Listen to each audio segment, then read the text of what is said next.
Bonjour et bienvenue à toi qui passe par ici. Moi c'est Lise, et si comme moi tu aimes le thé, les livres et les chats, je pense que tu es au bon endroit.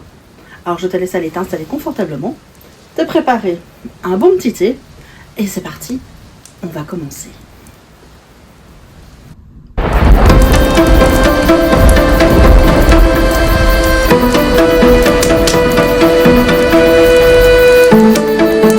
Pour cette vidéo d'aujourd'hui, comme j'ai quand même pas mal lu en janvier et en février, je vais vous présenter un petit peu les lectures de ces 2 mois.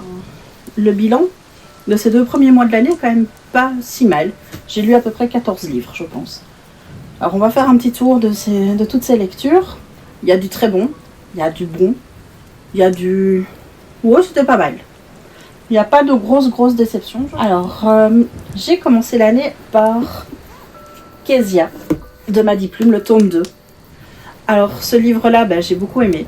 Je crois que j'ai même préféré ce tome-là que le premier. Les personnages sont vraiment très bien. L'histoire est vraiment très belle, très douce. Les personnages sont quand même assez forts, assez marqués, notamment le personnage de Kezia, que j'aime vraiment beaucoup.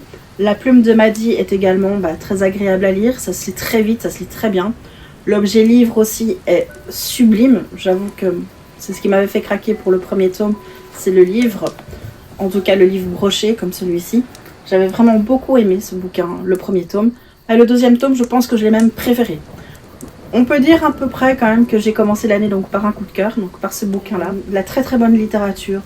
Ça se lit bien, ça se lit vite. C'est passionnant, c'est fascinant.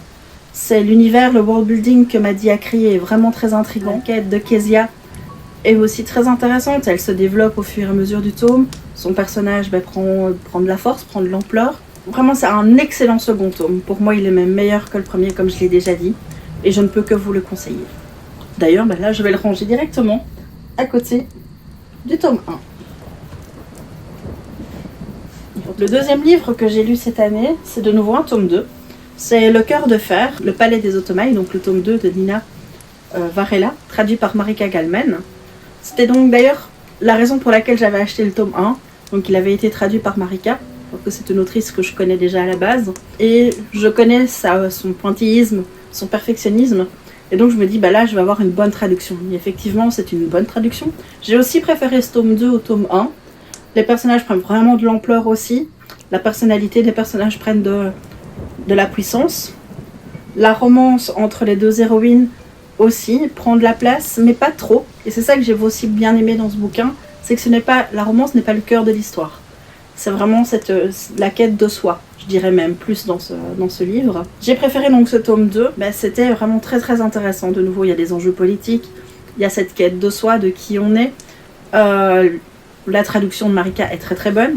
Est-ce que je vous le conseillerais? Je dirais oui, parce que c'est un univers aussi totalement innovant, un univers un peu dystopique, un peu de fantaisie aussi, et ça change un petit peu, donc je ne peux aussi que vous les recommander. De nouveau, je me suis fait aussi avoir parce que c'est un très beau livre au niveau du livre relié. Donc c'est édité aussi chez De Saxus, ça j'ai oublié de le préciser. Je peux que vous le conseiller. Je pense que je vous avais déjà parlé du tome 1 dans une précédente vidéo, et donc là je peux vous conseiller le tome 2. Et c'est bien, ce qui est bien, c'est qu'alors du coup la duologie est terminée. Il n'y a pas de 3e tome, et donc ça, on peut dire qu'on a terminé une saga, et ça fait toujours plaisir. Donc oui, Le cœur de fer de Nina Varela, je conseille. Et je le range également à côté du premier tome. Ensuite, j'ai découvert un premier tome d'une saga, je pense qu'il y a 2 tomes. Donc Tiziri, le choix d'Astar, de Alexandre Delis. Alors, j'ai acheté ce livre, la duologie et le spin-off, parce qu'en fait, le spin-off était un très joli livre aussi, et que je l'ai trouvé très beau, et que je me suis dit, oh, ça a l'air sympa. Et c'était lors d'un salon du livre, et on m'a dit, oui, mais ça, c'est un spin-off de telle saga. On vous la conseille aussi, on vous conseille d'ailleurs donc de commencer par cela. Du coup, j'ai acheté les 3 livres. Voilà, je suis une pigeonne, je sais. Mais je regrette absolument pas. Vraiment, de nouveau...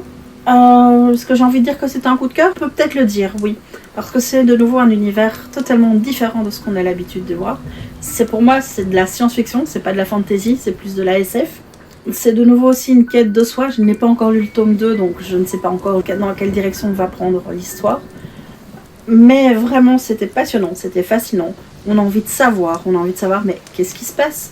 Qu'est-ce qui va arriver à Tiziri, donc l'héroïne, qui est une héroïne vraiment très intéressante aussi, qui a sa part d'ombre, qui a une lumière aussi. C'est un personnage qui est intéressant de suivre, ça se lit bien, parce que l'écriture d'Alexiane est très intéressante aussi. On ne s'ennuie pas une seconde, c'est beaucoup de rebondissements, beaucoup de vitesse. J'avoue que je l'ai lu assez rapidement aussi, je pense qu'en 2 jours. Pourtant c'est une petite briquette, 365 pages à peu près. Donc ça se lit vraiment très très bien, c'est vraiment très agréable à lire. L'écriture, de nouveau, comme j'ai dit, est agréable. L'histoire est intéressante. On a un univers, un world building peu commun. Il a d'ailleurs reçu aussi le prix des Aliénales 2022. Donc il a été assez plébiscité et assez reconnu. Donc est-ce que je le conseille? Oui, vivement. C'est un deuxième coup de cœur en tout cas pour cette année, pour ce début d'année. Donc un grand oui. Franchement, foncez. Une autre lecture donc de cette année, de ce mois de janvier, c'était donc Que l'amour soit douce de Laetitia Danaï. J'avoue que cette duologie, je l'ai achetée. Pourquoi? Parce que j'ai trouvé les livres très très beaux l'un à côté de l'autre et que je suis très faible quand la couverture me plaît. Ensuite, l'histoire m'intéressait aussi, m'intriguait beaucoup parce que c'est vrai que l'univers de Santa Muerte, c'est un univers que je ne connais pas spécialement. Et en fait, ce n'est pas uniquement l'univers de Santa Muerte qu'on découvre dans ce livre. C'est de l'univers un petit peu lié à tous ces faucheurs d'âmes qu'on connaît dans les différentes mythologies, dans les différentes croyances, notamment par exemple on a le personnage de Lankou qu'on retrouve essentiellement je pense en Bretagne, il me semble que c'est un personnage assez important là-bas, comme faucheur d'âme. On a d'autres faucheurs, mais là, il y a la Banshee, voilà, tous ces éléments au niveau de faucheur d'âme, j'ai envie de dire, plutôt que de Santa Muerte. Et c'était vraiment très intéressant, c'était très sympa l'histoire de ces livres. Est-ce que c'était un coup de cœur? Non. Est-ce que je les recommande? Oui, parce que c'était une lecture facile. Le personnage aussi de Catel est très intéressant. Elle a une belle évolution tout au long du livre, tout au long des 2 livres. Les personnages périphériques aussi. On a vraiment un attachement particulier, je pense, pour ces personnages, notamment pour le personnage de Catel. L'écriture, comme j'ai dit, était agréable à lire, ça se lit vraiment vite et bien. Ceux-là, je les ai lus d'ailleurs quand j'étais dans le fond de mon lit, entre 2 quintes de tout. Et je me suis pas ennuyée une seconde non plus. Vraiment, c'était très sympa. Mais voilà, ce n'est pas un coup de cœur, surtout quand on passe à côté après Tiziri ou Kezia, où là c'était vraiment des coups de cœur. Ici, il manquait pas grand-chose pour que ce soit un coup de cœur. Mais c'était peut-être un petit peu trop facile. L'intrigue était peut-être un peu trop simple, parce que j'avais deviné assez facilement qui était l'antagoniste. Mais en tout cas, malgré tout, ces livres m'ont donné envie de découvrir un petit peu plus l'univers de Laetitia Danaï que je ne connaissais pas. Et c'était sympa, c'était intéressant, parce que c'est de nouveau un univers qu'on n'a pas l'habitude de suivre, de vivre, de connaître. Je vous les conseillerais. Donc ils sont parus aux éditions Plume. Ensuite, un livre d'Urban Fantasy. Ça faisait très longtemps que j'avais plus lu d'Urban Fantasy comme ça. Donc c'est Un baiser sanguinaire, une histoire de Lizzie Grace, de Kerry Arthur. Alors Kerry Arthur, c'est une autrice que je ne vais pas dire que je connais bien, mais en tout cas dont je connais bien l'œuvre, puisque j'ai lu les Riley Jensen. Et j'étais contente de pouvoir un peu la retrouver, parce que voilà, les personnages notamment de Riley Jensen, j'avais vraiment adoré. J'avais vraiment beaucoup aimé cette saga. Donc j'étais contente de pouvoir retrouver Plume de Kerry Arthur. Oui. Et j'avoue que c'était un plaisir de retrouver un petit peu cet univers d'Urban Fantasy. De l'Urban Fantasy, j'ai envie de dire un peu à l'ancienne. Donc l'Urban Fantasy qu'on lisait il y a 15 ans, quand c'était à la mode, j'avais passé un bon moment.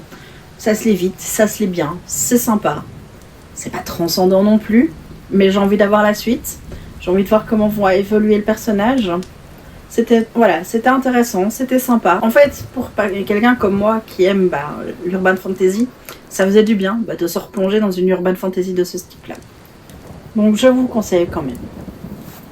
Le livre suivant que j'ai lu, après Un baiser sanguinaire qui m'a vraiment laissé une chouette impression par rapport à l'urban fantasy que j'aime, j'ai lu donc Oublié, l'Académie maudite, tome 1 de Eva Chase, édité aux éditions du Chat Noir, donc traduit par Elsa Bodo. Et je suis un petit peu sur ma faim. j'avoue que je sais pas trop quoi en penser. J'ai aimé l'histoire, mais en même temps, j'ai pas aimé. Je sais pas comment, je suis un petit peu, je vais pas dire le cul entre deux chaises, mais je sais pas, comme je dis, je sais pas trop quoi en penser. Les personnages sont intéressants, ils sont attachants.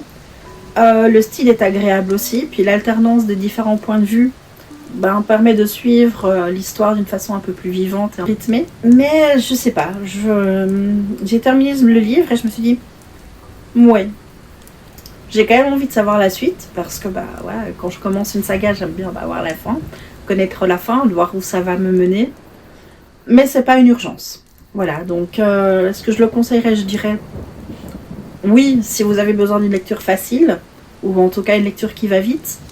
Mais sinon, je dirais non, parce que c'est pas le meilleur que j'ai lu. Mais malgré tout, c'était très agréable, ça se lit vite, ça se lit bien. L'univers de nouveau aussi est intéressant. C'est que j'ai pas spécialement l'habitude d'être Dark Academia, mais d'une certaine manière, ça m'a un petit peu rappelé des livres comme Vampire Academy ou ce genre de livres. Mais je pense que c'est peut-être ça justement qui m'a un petit peu dérangée. Parce que voilà, Vampire Academy, c'est pas quelque chose que j'ai vraiment beaucoup apprécié. Il y avait d'autres aussi, L'école de la nuit. J'ai l'impression en fait que j'ai un petit peu de mal avec ce genre de livre qui se passe dans des académies magiques, même si par exemple j'ai adoré Harry Potter à l'époque. Mais là, je sais pas, l'univers m'a plu, mais en même temps, ouais, comme je dis, c'est un mouais. C'est un 2,5 sur 5 par exemple. C'est pas. Il a la moyenne, quoi. Parce que j'ai envie de savoir la suite, parce que c'était bien écrit, parce que c'était intéressant. Mais voilà, malgré tout, même si j'ai pas la suite, c'est pas grave, quoi. C'est pas ce qui m'importera le plus, absolument, d'avoir la suite, d'avoir le tome 2. Donc c'est un petit peu dommage, je suis un petit peu déçue parce que voilà, habituellement les éditions du Chat Noir me déçoivent rarement. Mais là, je sais pas, c'est un mois. Mais c'était quand même sympa. J'ai enchaîné avec un auteur francophone, avec Ariel Holst, Les Royaumes Immobiles, La Princesse sans visage. J'ai terminé cette lecture sur un... Ouais, c'était bien, mais il m'a manqué un petit quelque chose. Ça n'enlève rien à la qualité de l'écriture, qui est vraiment fluide et intéressante. On passe un très bon moment. Franchement, j'ai très envie de lire le tome 2. D'ailleurs, il faut que je l'achète. Mais, ouais, il y a quand même un petit sentiment de pas fini. Donc oui, je vous le conseille, parce que vraiment, comme je dis, c'est quelque chose qui se lit vite et bien. Également qu'il est sorti en livre de poche, donc si vous pouvez faire des petites économies... il n'y a pas de petites économies, comme on dit. Donc voilà, si vous avez envie de lire de la littérature francophone, de l'imaginaire, pourquoi pas. Franchement, ça se lit vite, ça se lit bien. Comme je dis, moi, il y a un petit manque quelque part. Allez, je dirais que c'est un 3 sur 5, quoi, à peu près, donc c'est quand même bien, c'est une belle note. Donc j'ai quand même hâte de lire la suite, de lire le tome 2, mais ce sera pas tout de suite. Et donc j'ai enchaîné avec Fort Hill, le tome 1, Le foyer des cendres de Vanessa Altmeyer, paru aux éditions Alter Réel. J'ai passé un bon moment, c'était sympa, c'était une chouette histoire. Les relations de l'héroïne avec sa mère aussi sont intéressantes et évoluent bien au fil du tome. Est-ce que c'est un livre transcendant? Non. Est-ce que j'ai envie de savoir la suite? Je sais pas. C'est pas une de mes priorités en tout cas. Parce que même si j'ai passé un très bon moment, même si l'univers de nouveau développé est assez intéressant, ça m'a laissé un peu de nouveau sur ma faim. Même si l'héroïne m'a beaucoup plu. Vraiment, j'ai trouvé vraiment l'héroïne assez intéressante. Même si parfois elle est un peu agaçante. Les personnages qui gravitent autour d'elle sont intéressants. J'ai passé un bon moment, ça se lit vite, ça se lit bien. Si je trouve le tome 2, je l'achèterai. Les tomes suivants, je les achèterai. Mais c'est pas ma priorité en tout cas. J'ai enchaîné ensuite avec un livre de la même maison d'édition, donc qui est paru donc dans la même maison d'édition. La brume et les larmes de Laura Collins, qui est aussi une duologie. Est-ce que j'ai aimé? Oui. Est-ce que je suis objective? Non. Parce que voilà, Laura est une connaissance et que c'est une autrice que j'aime énormément, que j'aime beaucoup. Donc tous les livres, je les ai dévorés. Celui-là ne fait pas exception. Je l'ai vraiment dévoré, je pense, en quelques jours. En 2 jours, je pense, 2-3 jours, je pense que je l'avais terminé. Là, on est pas dans l'urban fantasy, mais là, on est plus dans la fantasy. Voilà. J'ai passé un très très bon moment de lecture. Là, actuellement, je suis en train de lire le tome 2. Et j'ai très hâte d'avoir terminé de filmer cette vidéo pour pouvoir me plonger dans ma lecture. Donc vraiment, c'était très agréable. La plume de Laura, comme j'ai dit, est très agréable de nouveau. Je n'ai jamais été déçue par son écriture. et je peux vous le conseiller. Elle a essayé un peu, elle fait pas mal de choses différentes, elle fait aussi bien de la romance que du fantastique. J'ai enchaîné par une autre lecture chez Alter Réel.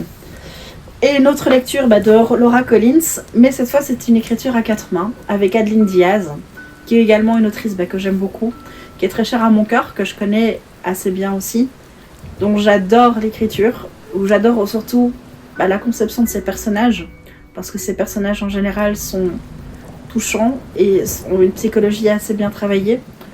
Et donc c'est logique que je me suis ruée dessus quand elles ont publié donc, ce livre, Le Requiem des Limbes, qui est une relecture en fait du mythe d'Orphée et Eurydice. Et j'avoue que oui, je connaissais les grandes lignes. Et là, le découvrir un petit peu de cette façon-là, remanier, retravailler, je les ai trouvés super attachants ces personnages. Le personnage donc de Côme, Orphée, le personnage donc d'Élise, donc Eurydice, est touchant. C'est un amour pur en fait entre Orphée et Eurydice. Le personnage moi qui m'a le plus fasciné, c'est le personnage de Hadès, le roi des enfers. C'est un livre qui est touchant, c'est une belle histoire, ça se lit bien, ça se lit vite, parce que l'écriture... en fait, l'écriture de Laura et d'Adeline se complète extrêmement bien. Il est impossible de faire la différence entre les deux écritures, parce qu'elles ont un peu la même approche en fait. Elles ont aussi la même approche pour la création de leurs personnages, et je pense que c'est pour ça aussi que ça matche bien, et que c'est pour ça aussi que je les aime toutes les deux. Et donc voilà, je ne suis de nouveau pas spécialement objective, mais voilà, c'était intéressant, c'était sympa. C'était une belle histoire d'amour. C'est une histoire d'amour pas comme on a envie d'en vivre, j'ai envie de dire. Que ça donne des petits papillons dans le ventre, ça fait des petits cœurs dans les yeux. Et il leur arrive plein de petites péripéties, plein de choses. Et voilà, c'est des personnages touchants. Et je peux que vous conseiller, vraiment. Voilà, encore, oui, évidemment. C'est l'avant-dernier livre que je vais vous présenter aujourd'hui. Donc c'est Les Royaumes du Nord, la princesse étrangère de Virginie Despentes.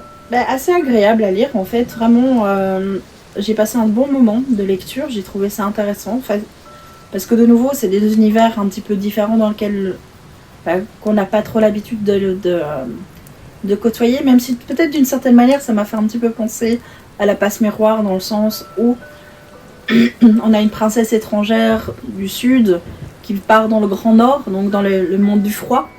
Par rapport à ça, ça m'a fait un petit peu penser à ça. Mais malgré tout, voilà, les personnages, la personnalité de l'héroïne, donc de la princesse Eugénie, est intéressante. Maintenant, j'ai aussi vite compris les ficelles, les tenants et les aboutissants. Mais malgré tout, c'était sympa. C'était agréable à lire, ça se lit bien, de nouveau. C'est fluide, l'écriture est agréable. Est-ce que j'ai envie de lire la suite? J'ai envie de dire oui. Est-ce que c'est une urgence? Non.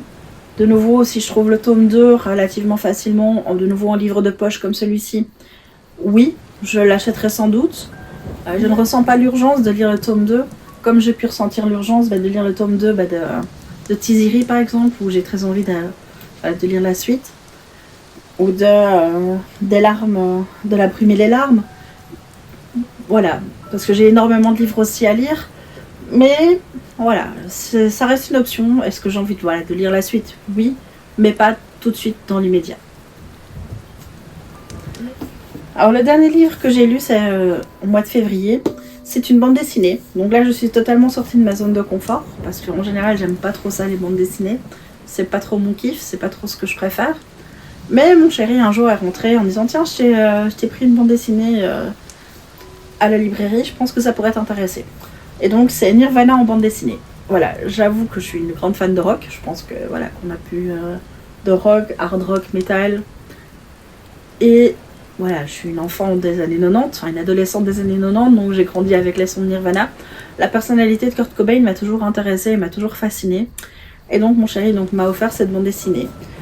Qu'est-ce que j'en ai pensé? J'ai beaucoup aimé en fait le fait que ça soit bande dessinée documentaire. Parce qu'on en apprend quand même beaucoup plus sur la personnalité du groupe de Nirvana, pas uniquement sur Kurt Cobain. Mais malgré tout, voilà, on en apprend beaucoup plus, même s'il y avait déjà quand même pas mal de choses que je savais, parce que j'avais lu donc notamment sa biographie, pas sa biographie, mais son journal à Kurt Cobain, puisqu'il avait été édité il y a quelques années d'ici, quand il y a déjà un long moment. Et je l'avais beaucoup apprécié. Et voilà, ce que j'ai le moins aimé dans ce livre, ce sont les dessins. Parce que voilà, c'est beaucoup plus... C'est en fait différents dessinateurs qui l'illustrent. Donc chaque chapitre est illustré par un dessinateur différent. Et ça, voilà, pour moi c'est quand même compliqué parce que je n'aime pas trop ça à la base. Mais d'un autre côté, ça donne un certain rythme, ça donne une certaine vision de Kurt Cobain, de Nirvana. Et d'une certaine manière aussi, c'est cohérent en fait, j'ai envie de dire, avec la personnalité de Kurt Cobain, qui était justement aussi un artiste torturé, que ça soit dans sa musique, dans son chant, mais également c'était un artiste. Il aimait dessiner beaucoup, et ses dessins c'était essentiellement des dessins torturés. Donc j'ai envie de dire que les reflets de ces dessins, des dessins de ce livre, sont un petit peu le reflet de l'âme torturée de Kurt Cobain, et c'est ça qui est intéressant aussi. Maintenant, si vous n'aimez pas Kurt Cobain, si vous n'aimez pas la musique, ça ne sert à rien de le lire. Par contre, si vous êtes un fan de Nirvana, ou que vous voulez en savoir un petit peu plus sur l'histoire du groupe, sur comment est né le groupe, comment a évolué le groupe, comment sont nées certaines chansons, c'était une chouette découverte. Ça m'a donné envie de découvrir d'autres bandes dessinées comme ça. Il y en a une sur David Bowie notamment, qui m'intéresse assez fort. Et sur Freddie Mercury, enfin sur Queen.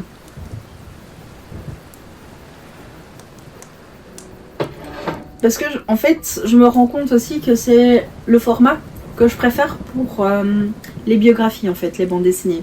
Ça me permet de découvrir d'une façon un peu plus ludique la vie d'un artiste, par exemple. Ici, donc, en l'occurrence, c'est Nirvana.